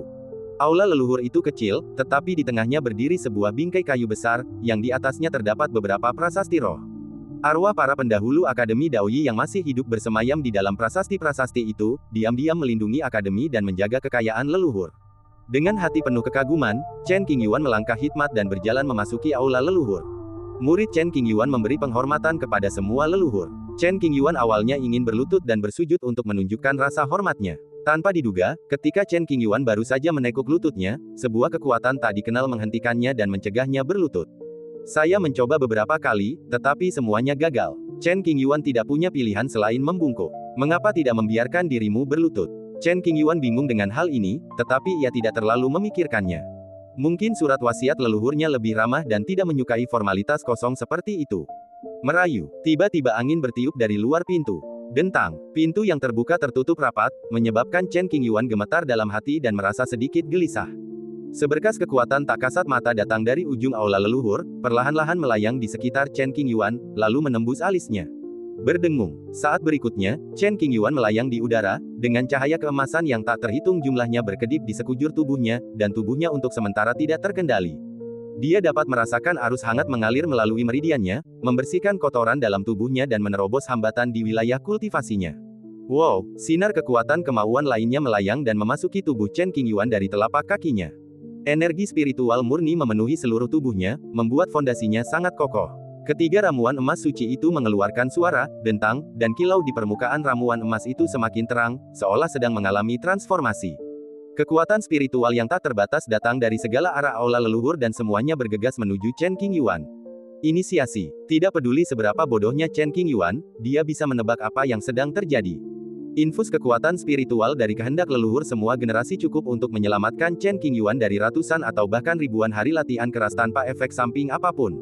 Sisanya akan mengerahkan kekuatan terakhirnya sebelum menghilang dan tidak ada lagi. Seiring berjalannya waktu, beberapa tablet roh kehilangan pola dao yang mengelilinginya dan menjadi sangat biasa dan kusam. Inisiasi dan pengajaran menguras tekad para leluhur di tanah leluhur, dan itu hanya dapat dicapai oleh para jenius yang tak tertandingi. Lagi pula, jika murid biasa dapat mencapai prestasi seperti itu, fondasi Akademi Daoyi pasti sudah lama habis. Terlebih lagi, bagi para jenius biasa untuk menerima inisiasi seperti itu, terlepas dari apakah itu hemat biaya atau tidak, fondasi mereka sendiri mungkin tidak akan mampu menahannya dan mereka akan dengan mudah meledak dan mati. Aula utama terletak di halaman yang tenang. Dekan Yan Ximeng melihat ke arah tanah leluhur dan melihat apa yang dialami Chen Qingyuan. Anak ini sudah menyebabkan dekan mendapat begitu banyak masalah. Yu Chenran berkata dengan lembut. Dia adalah harapan King Zong dan masa depan Akademi Daoyi. Yan Ximeng memiliki harapan yang sangat tinggi terhadap Chen Qingyuan. Secara diam-diam, Yan Ximeng telah menyimpulkan sebab dan akibat Chen Qingyuan berkali-kali, dan hasilnya selalu sama setiap saat. Itu adalah kekacauan, dan hukum-hukum yang tak ada habisnya mengaburkan mata, membuatnya mustahil untuk melihat tembus. Di dunia saat ini, siapapun yang dapat menghindari metode perhitungan Yan Ximeng pasti bukan orang yang sederhana. Mungkin, sebab dan akibat Chen Qingyuan tidak hanya melibatkan King Zong. Saya memiliki sesuatu yang tidak jelas, dan saya berharap dekan dapat mengklarifikasinya. Yu Chenran ragu-ragu sejenak, masih ingin mencari tahu masalahnya. Ingin tahu asal kotak itu. Yan Ximeng melirik Yu Chenran, yang penuh hormat, dan menebak. Ya, belum lama ini, Yan Ximeng menyerahkan kotak misterius itu kepada Yu Chenran, berharap Yu Chenran akan menyerahkan kotak itu kepada orang yang tepat. Kebetulan saat itu Yu Chenran menyadari sesuatu dan sedang bersiap untuk mengasingkan diri. Ia tidak punya waktu untuk keluar, jadi ia harus membiarkan Chen Qingyuan menyelesaikan tugas ini. Mungkin karena penasaran, atau mungkin karena prihatin terhadap Chen Qingyuan, Yu Chenran ingin mencari tahu dengan jelas sehingga dia bisa mundur dengan tenang tanpa perlu khawatir. Apa yang ada di dalam kotak itu adalah setetes darah. Yan Ximeng melambaikan lengan bajunya dan menutup sekelilingnya untuk mencegah risiko kebocoran informasi. Kalau saja Yan Ximeng tidak khawatir kalau Yu Chenran tidak akan bisa berkonsentrasi dalam pengasingannya, dia tidak akan memberitahunya. Setetes darah. Yu Chenran tampak bingung. Jenis darah apa yang perlu diperlakukan dengan sangat hati-hati. Ada banyak pola tao yang terukir pada kotak kuno itu, dan bahkan Yu Chenran tidak dapat menguraikannya. Darah Tai Wei. Yan Ximeng merenung. Ledakan. Mendengar suara itu, bagaikan guntur yang bergemuruh di atas kepala, dan semua orang dipenuhi rasa ngeri. Bagaimana mungkin Yu Chenran tidak tahu siapa Tai Wei? Kaisar besar terakhir di dunia lahir 1 juta tahun yang lalu. Setetes darah Kaisar Tai Wei kuno sama nilainya dengan senjata kekaisaran. Jika kabar ini sampai tersiar, pasti akan membuat banyak veteran tergila-gila, rela membayar berapapun untuk mendapatkannya. Ini bukan lagi masalah yang sensitif, tetapi surat perintah hukuman mati. Yu Chenran sangat ketakutan hingga wajahnya memucat. Ia tertegun cukup lama sebelum akhirnya tersadar, bolehkah aku bertanya, Dekan, kepada siapa aku harus memberikan benda ini? Keturunan Kaisar kuno Tai Wei. Yan Ximeng pernah terjatuh di bawah jembatan yang rusak dan hampir meninggal, tetapi dia secara tidak sengaja menemukan mayat Kaisar Tai Wei kuno dan diberi perlindungan. Kemudian, Yan Ximeng berkomunikasi dengan sisa wasiat Kaisar Tai Wei kuno dan memperoleh setetes darah kekaisaran, berjanji untuk memberikannya kepada keturunan Kaisar kuno untuk mengungkapkan kejayaan garis keturunan Tai Wei. Bukanlah tugas yang mudah untuk menemukan keturunan Tai Wei di tengah lautan manusia yang luas. Cinta semacam ini hanya bisa ditentukan oleh takdir. Apakah garis keturunan orang itu masih hidup? Yu Chenran bahkan lebih terkejut lagi, matanya terbelalak. Saya juga terkejut dengan hal ini. Yan Ximeng menggunakan berbagai cara tetapi gagal menemukan keturunan Kaisar Tai Wei kuno. Dalam kejadian puluhan ribu tahun lalu, demi melindungi keturunannya, Kaisar kuno Tai Wei pasti telah memutuskan semua jejak buah Qi pada dirinya agar tidak diketahui oleh kehendak Dao Agung. Setelah bertahun-tahun berlalu, aku hanya bisa menggunakan batasan pada kota kuno untuk mencari secara perlahan. Jika aku bertemu keturunan Kaisar kuno, batasan pada kota kuno akan berubah secara alami. Bisakah King Yuan mengatasinya? Setelah sekian lama, Yu Chenran mulai tenang dan tidak dapat berhenti mengkhawatirkan keselamatan Chen King Yuan. Jangan khawatir, kata Yan Ximeng dengan tenang, anak ini sangat beruntung dan tidak akan mati muda. Lagi pula, rahasia kota kuno itu hanya diketahui oleh kita berdua, jadi tidak akan menimbulkan masalah besar. Bisakah kamu memberi tahu Lao Lin tentang ini? Yu Chenran bertanya. Tidak, Yan Ximeng menggelengkan kepalanya dan berkata, semakin sedikit orang yang tahu, semakin kecil risikonya bocor. Ini akan mencegah Dao Surgawi menemukan jejak apapun, atau mencegah orang tua manapun menguping kita. Ya, Yu Chenran mengangguk. Beberapa bulan kemudian, pintu balai leluhur dibuka. Chen King Yuan mendarat perlahan di tanah, memancarkan aura kultivasi yang kuat. Belum lama ini, Chen King Yuan berhasil menembus tahap awal alam transformasi roh. Kali ini, setelah tercerahkan oleh kehendak leluhurnya, ia langsung mencapai tahap akhir alam transformasi roh. Saat ini, kultivasinya tidak lebih lemah dibandingkan kebanyakan rekan-rekannya, cukup untuk menutupi kekurangan saat ia pergi ke Tianyuan. Terima kasih, para leluhur, atas rahmat kalian. Hal pertama yang tidak dilakukan Chen King Yuan adalah memeriksa kultivasinya sendiri, tetapi mengungkapkan rasa terima kasihnya kepada roh-roh di depannya. Panggilan. Angin sepoi-sepoi bertiup dan meniup Chen King Yuan keluar rumah. Segera setelah itu, Chen King Yuan ditolak oleh hukum tanah leluhur dan dipaksa meninggalkan tanah leluhur. Pemandangan di depannya tiba-tiba berubah, dan itu adalah area kultivasi sang master. Istana Baiyan, aula dalam. Yu Chenran sangat senang dan iri dengan perubahan Chen King Yuan. Kamu punya banyak hal untuk diraih. Kamu sangat beruntung. Hei. Chen King Yuan berpikir bahwa melepaskan posisi Shao Yuan adalah pilihan yang salah, tetapi dia tidak berharap untuk menerima pencerahan dari leluhur dari semua generasi, yang membuatnya sangat bahagia. Inisiasi dan khotbah tidak akan menimbulkan kerugian apapun pada fondasi, tetapi akan memungkinkan tingkat kultivasi meningkat tajam. Semua urusan di akademi sudah selesai. Sekarang waktunya kalian pergi. Yu Chenran telah menekan kemacetan yang mengendur di wilayah kekuasaannya dan harus mengasingkan diri sesegera mungkin, jika tidak, jika ia melewatkan kesempatan ini, ia mungkin tidak akan pernah menemukannya lagi dalam hidupnya. Guru, apakah Anda punya instruksi lain? Kata-kata Chen King Yuan memiliki makna tersembunyi. Kekayaan tuanku mungkin tidak sebesar kekayaanmu. Jangan pernah berpikir untuk mendapatkan keuntungan apapun. Keluar dari sini sekarang juga. Yu Chenran memarahi sambil tersenyum. Ayo pergi, aku ingin mendapatkan beberapa kartu penyelamat hidup dari tuanku, tetapi sepertinya tidak ada harapan. Keesokan harinya, Yu Chenran mengasingkan diri. Setelah beberapa hari berikutnya, dekan juga mengasingkan diri dan tidak keluar. Urusan sehari-hari Akademi Daoyi diserahkan kepada Wakil Presiden Lin Wenchou dan Zhao Yichuan. Dalam beberapa hari terakhir, banyak tetua datang menemui Chen King Yuan, dan mereka sangat baik dan ramah. Guta mencapai puncak, membuktikan bakatnya. Inisiasi dari para bijak di kuil leluhur sangat meningkatkan kultivasi Chen King Yuan, dan prospek masa depannya tidak terbatas.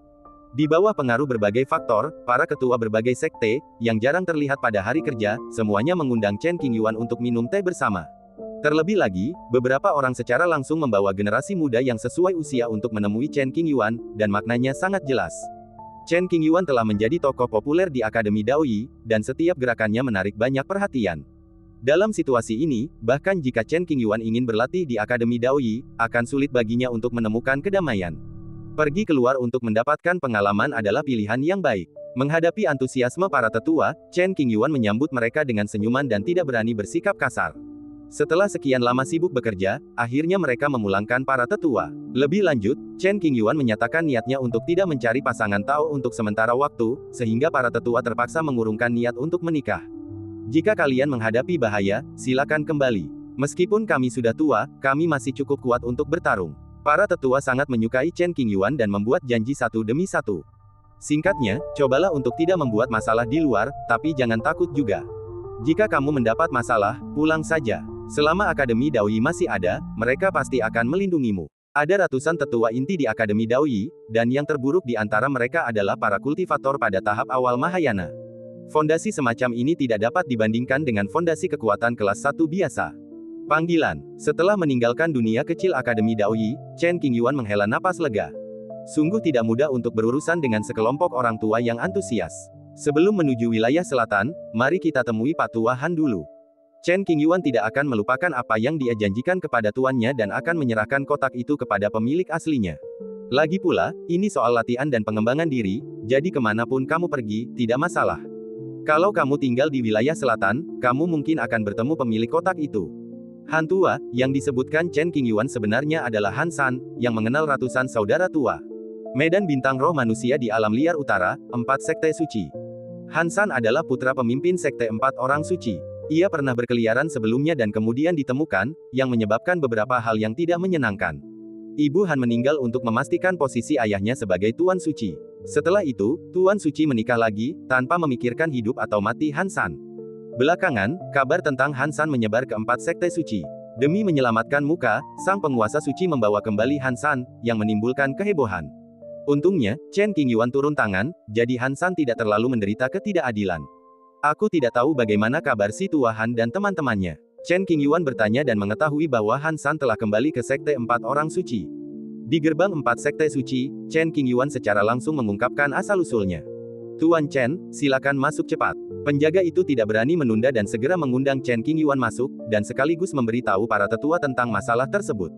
Sang tetua kemudian menyampaikan pesan tersebut kepada para petinggi sekte, dan Zeng pun diberitahu mengenai masalah tersebut.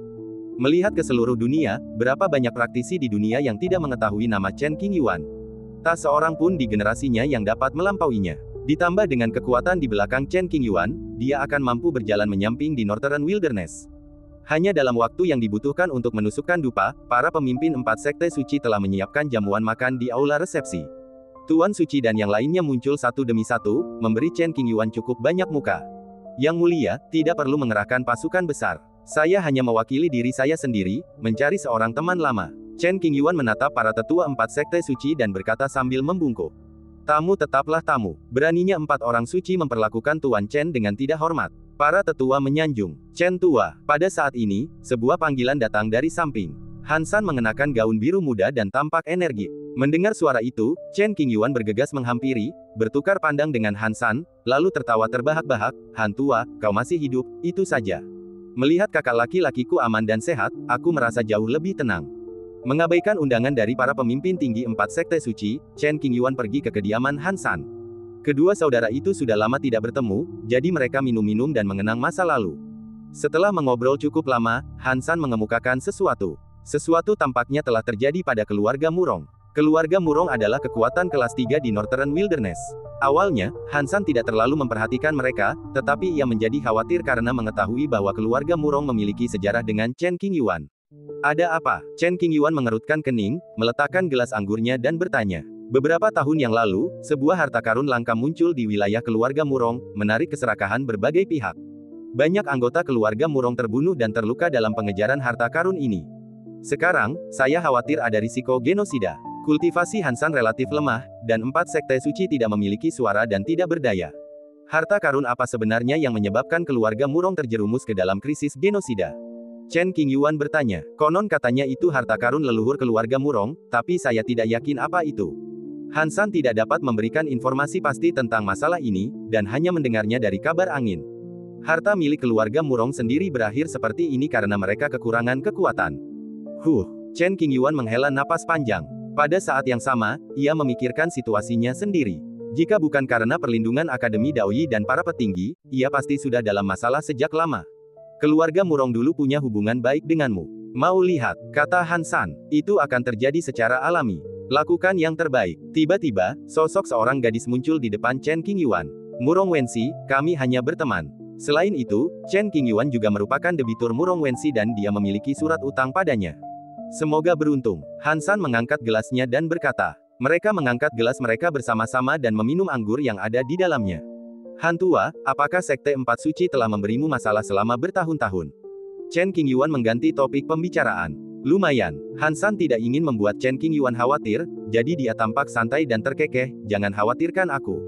Meskipun aku tidak bisa dibandingkan denganmu, aku masih punya kemampuan untuk melindungi diriku sendiri. Baiklah, jika kamu menemui masalah yang tidak bisa kamu selesaikan, jangan ragu untuk bertanya kepadaku. Tentu saja, aku mungkin tidak bisa membantu. Paruh pertama kalimat Chen Qingyuan serius, sedangkan paruh kedua sedikit bercanda. Keduanya saling memandang dan tersenyum. Setelah minum beberapa teko anggur, kami membicarakan beberapa kejadian di masa lalu. Chen Qingyuan tidak berencana untuk tinggal lama di sini dan harus bergegas ke keluarga Murong sesegera mungkin. Setelah mendengar berita itu, Chen Qingyuan tidak bisa hanya duduk diam dan menonton. Lagi pula, Chen Qingyuan telah menerima manfaat dari keluarga Murong sebelumnya, dan ia serta Murong Wenxi bisa dianggap sebagai teman. Northern Wilderness, wilayah bintang Beichang. Beberapa tahun yang lalu, sesosok makhluk aneh tiba-tiba muncul di tanah kosong milik keluarga Murong. Setelah diselidiki, ternyata telah muncul harta karun langka di dunia. Meskipun keluarga Murong berusaha semaksimal mungkin untuk menutupi jejak harta karun langka tersebut, mereka tidak dapat menyembunyikannya dan berita tersebut bocor. Sejak saat itu, banyak kekuatan di sekitarnya yang mengincar tempat itu dengan niat jahat. Mereka yang memiliki dendam lama terhadap keluarga Murong mengobarkan api, menyebarkan berita tentang harta karun langka itu secara luas, menarik banyak pengikut yang putus asa. Pasukan atas meremehkan harta karun langka dan tidak menganggapnya serius. Namun, kekuatan kelas 2 dan 3 tergoda dan sering mengirim para ahli untuk menyelinap ke rumah Murong hanya untuk mendapatkan harta karun langka. Demi melindungi harta peninggalan para leluhur, lebih dari 10 orang petinggi keluarga Murong meninggal dunia dan banyak lagi yang terluka. Selama periode ini, berbagai kekuatan bersatu, tidak mau membuang waktu, dan secara langsung memaksa keluarga Murong untuk turun tahta. Kalau kau ambil harta karun itu, keluarga Murong bisa melanjutkan garis keturunannya. Kalau tidak, kau akan mati. Orang-orang berkuasa dari segala penjuru tak lagi bersembunyi dalam kegelapan, tetapi muncul di atas keluarga Murong dan meneriakkan ancaman. Menghadapi situasi ini, jika keluarga Murong tidak ingin dibasmi, mereka hanya punya satu pilihan, yaitu untuk mengeluarkan peninggalan leluhur. Ini jelas milik keluarga Murong, mengapa menjadi seperti ini? Semua orang di keluarga Murong merasa putus asa dan mendesah ke langit. Jia, berikan pada mereka. Sekalipun kita berjuang sampai mati, kita tak melihat sedikit pun harapan. Kita tak bisa melindungi peninggalan leluhur kita. Pada titik ini, jika keluarga Murong ingin mempertahankan garis keturunan mereka, mereka hanya bisa berkompromi. Para tetua suku itu angkat bicara satu persatu, moral mereka rendah dan mereka tidak mau bertarung sampai mati. Martabat sebuah keluarga diinjak-injak, namun keluarga Murong tak berdaya melawan. Rasa tak berdaya dan putus asa membuat semua orang tak berdaya mengangkat kepala. Berikan padaku. Setelah berdiskusi, keluarga Murong akhirnya membuat keputusan. Meninggalkan harga diri dan harta leluhur, membiarkan suku hidup dalam kemiskinan. Ini adalah pilihan yang tepat. Orang-orang berkuasa di luar pintu sedang dalam suasana hati yang baik dan mulai merencanakan apa yang harus dilakukan selanjutnya dan bagaimana cara mengambil harta langka itu untuk diri mereka sendiri. Sebuah celah muncul dalam formasi pelindung keluarga Murong, dan kepala keluarga keluar bersama sekelompok tetua, memegang sebuah kotak besar di kedua tangan. Barang-barang di dalam kotak itu mungkin adalah harta karun langka yang selama ini dinantikan semua orang. Para biksu dari segala penjuru menatap kotak kuno itu dengan saksama, ekspresi mereka tiba-tiba berubah, dan napas mereka menjadi cepat. Tepat saat keluarga Murong hendak menyerahkan harta karun langka itu, sebuah suara yang datangnya tiba-tiba terdengar dari kejauhan, "Apa hakmu untuk mengingini milik orang lain?" Kalimat ini membuat emosi semua orang bergejolak. Mereka menatap ke arah suara itu dengan tatapan tak bersahabat, "Sahabat Tao yang mana, kenapa kau tak muncul saja?" Setelah meninggalkan 4 sekte suci, Chen Qingyuan bergegas datang. Setelah beberapa saat menarik napas, Chen Qingyuan muncul mengenakan jubah berwarna terang. "Siapa kamu?" Kebanyakan orang di kerumunan itu belum pernah melihat Chen Qingyuan sebelumnya. Mereka mengerutkan kening dan bertanya dengan keras. Apakah dia Chen Yuzi? Beberapa tetua keluarga Murong pernah ke sekte Xuanxing dan kebetulan bertemu dengan Chen Qingyuan. Pada saat ini, para tetua itu tidak yakin dengan identitas Chen Qingyuan dan saling memandang dengan heran. Menurut mereka, Chen Qingyuan sudah tidak sama lagi, jadi mengapa dia datang ke tempat terpencil seperti itu? Sekte Xuanxing, Chen Qingyuan. Chen Qingyuan melangkah mendekat, berbalik menatap semua orang, dan berbicara dengan suara dingin. Nama yang begitu familiar. Para biksu menatap Chen Qingyuan dengan saksama dengan mata bingung. "Saya pernah mendengar tentang sekte Xuanxing, tetapi itu hanya kekuatan tingkat ketiga di domain Fuliuxing. Anak kecil, mungkinkah dia ingin mendapatkan harta karun langka?" Di tempat terpencil seperti itu, selalu ada beberapa orang yang mudah marah. Ketika mendengar nama sekte Xuanxing, mereka secara tidak sadar berpikir bahwa Chen Qingyuan hanyalah seorang kultivator biasa dan tidak menganggapnya serius. "Meskipun aku serakah, aku tetap punya batas.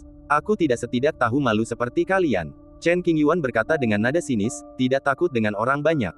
Tersembunyi di antara kerumunan itu adalah orang-orang kuat di alam kesengsaraan, yang sebagian besar merupakan kultivator di tahap transformasi roh dan tahap fusi. Banyak kultivator transformasi ilahi di tempat semacam ini telah berkultivasi selama ribuan, atau bahkan hampir 10.000 tahun, tetapi bakat bawaan mereka tidak memadai, dan mereka tidak dapat mencapai tingkat yang lebih tinggi, kultivasi mereka terhenti di titik yang sama, tidak dapat bergerak maju. Kamu masih muda, tapi sombong sekali. Anak kecil, biarkan orang tuamu maju dulu sebelum kamu membahas harta karun langka itu dengan kami. Sedangkan kamu, pergilah dari sini. Para biksu mengira Chen Qingyuan ingin mendapatkan sepotong kue dan tidak peduli. Mendengar ini, Chen Qingyuan sedikit tertegun. Izinkan saya, seorang penatua, maju ke depan. Apakah Anda serius? Dengan orang-orang sepertimu, tetua manapun dari Akademi Daoyi dapat menekanmu dengan jentikan tangan. Saya memberi hormat kepada Tuan Chen.